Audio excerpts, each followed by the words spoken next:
Les remerciements. Avant de rentrer dans le vif du mémoire, juste après le titre, vous allez d'abord remercier les personnes qui vous ont aidé. Est-ce que les remerciements sont obligatoires? Moi, à mon opinion, non. Ils ne sont pas obligatoires, mais ils sont vivement recommandés puisqu'ils expriment un sentiment de courtoisie, de gratitude vers les personnes qui ont contribué de proche ou de loin à la réalisation de votre travail. Là, le chapitre ou la section des remerciements, c'est une zone de liberté dans le rapport. C'est-à-dire que je ne vais pas vous dire comment l'écrire, dans quel temps de conjugaison utiliser votre rédaction, comment formuler les remerciements, etc. Donc, c'est une zone de liberté. À vous de choisir comment remercier les gens, quelles sont les personnes que vous voulez remercier, etc. Néanmoins, il faut quand même bien la rédiger et prendre soin pour la rédiger, puisque une section de remerciements mal formulée peut être plus négative qu'aucun remerciement. Autre chose, veillez, par politesse bien sûr, à ne pas vous tromper dans l'orthographe des noms des personnes citées. Si vous avez des doutes, vous n'avez qu'à demander directement à la personne. Elle va vous écrire son nom correctement et vous allez le reprendre dans votre rédaction des remerciements. Il faut mettre dans l'ordre le titre, professeur, docteur, monsieur, madame, etc., le prénom, puis le nom. Un exemple, par exemple, nous avons professeur Ahmed Monchidi. Je vous donne quelques abréviations de titre. Par exemple, pour professeur, c'est PR point. Il y a toujours un point puisqu'il s'agit d'une abréviation. Pour docteur, c'est DR point. Pour maître, c'est pour les juristes, les avocats, etc., c'est ME point. Monsieur, c'est M point. Messieurs au pluriel, c'est MM point. Et pour madame, vous avez M majuscule, M minuscule et point.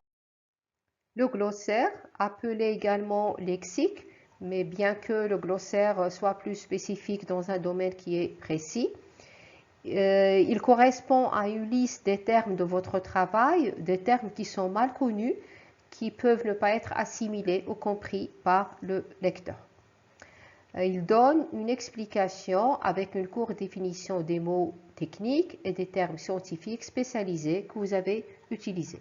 C'est-à-dire qu'il explique le vocabulaire et la terminologie spécialisée que vous avez dû utiliser dans votre texte. Lorsque vous l'avez, il est ordonné alphabétiquement dans cette liste. Alors, le glossaire, il n'est pas toujours obligatoire, il est facultatif.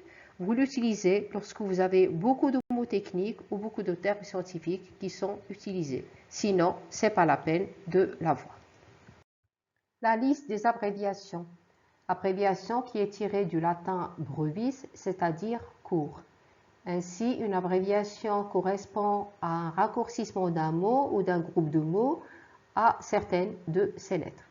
Les exemples que vous connaissez, vous avez adrénaline qui est abrégé en ADR, vous avez l'Organisation mondiale de la santé pour OMS, vous avez l'expérimentation assistée par ordinateur pour EXAO, etc.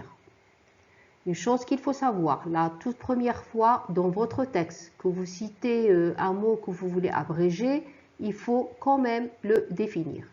Autrement dit, les abréviations que vous allez utiliser la toute première fois doivent être précédées de leur intitulé en entier. On réexplique par un exemple. Là, on dit, vous avez ce pourcentage a été approuvé par l'Organisation mondiale de la santé. J'écris entre parenthèses l'abrégé OMS.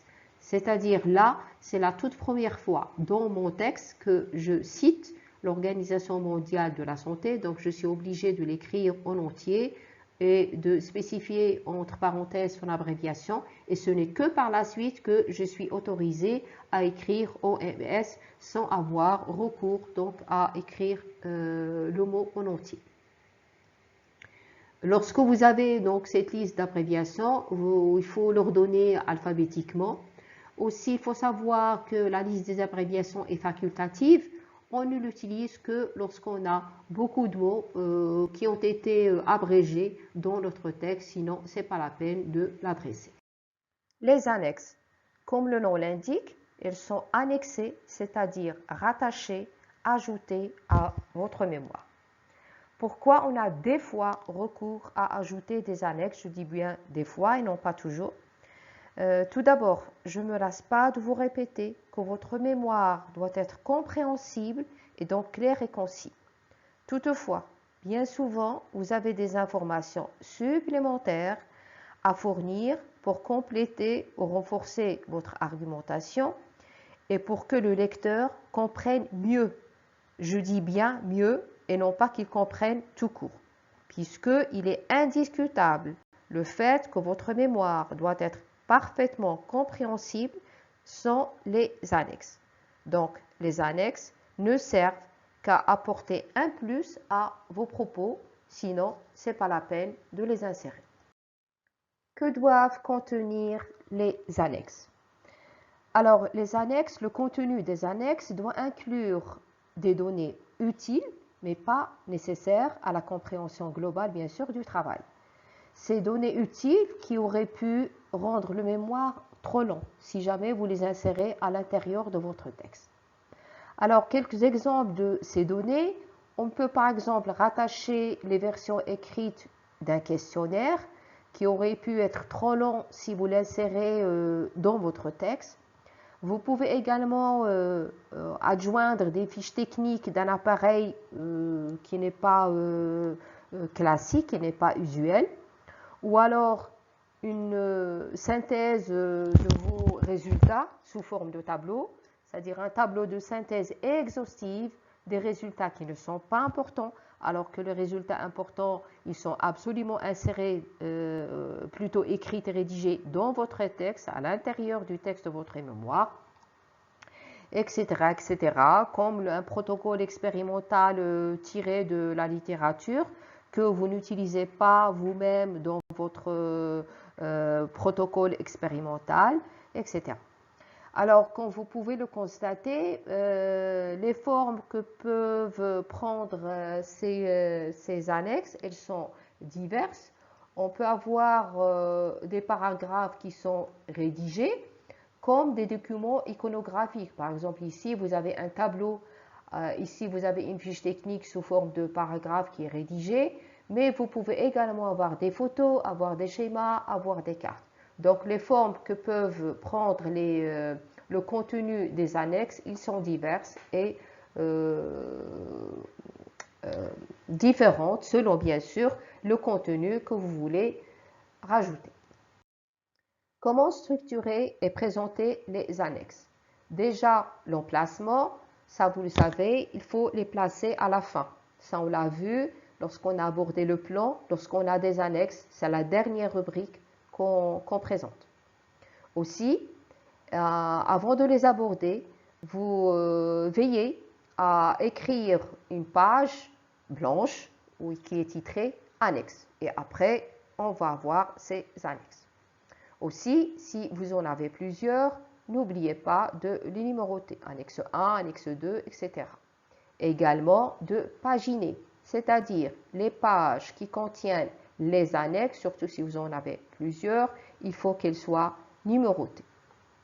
Un autre point important, il ne faut pas oublier, il faut veiller que dans votre texte courant, de faire le renvoi à vos annexes. Donc, je répète, les annexes, si vous en avez plusieurs, doivent être numérotées, paginées, et il faut qu'il y ait le renvoi vers ces annexes dans votre texte. Ainsi, le lecteur peut les retrouver et les utiliser facilement. Je donne un exemple. Donc, dans votre texte courant, vous écrivez par exemple « Un questionnaire a été distribué aux patients participant à l'enquête ». Et je fais entre parenthèses « voir annexe 2 ». Ça laisse sous-entendre que dans l'annexe 2, il va y avoir donc ce questionnaire, ce formulaire qui est bien détaillé et que le lecteur peut utiliser pour comprendre mieux les questions que vous avez posées donc aux participants à l'enquête.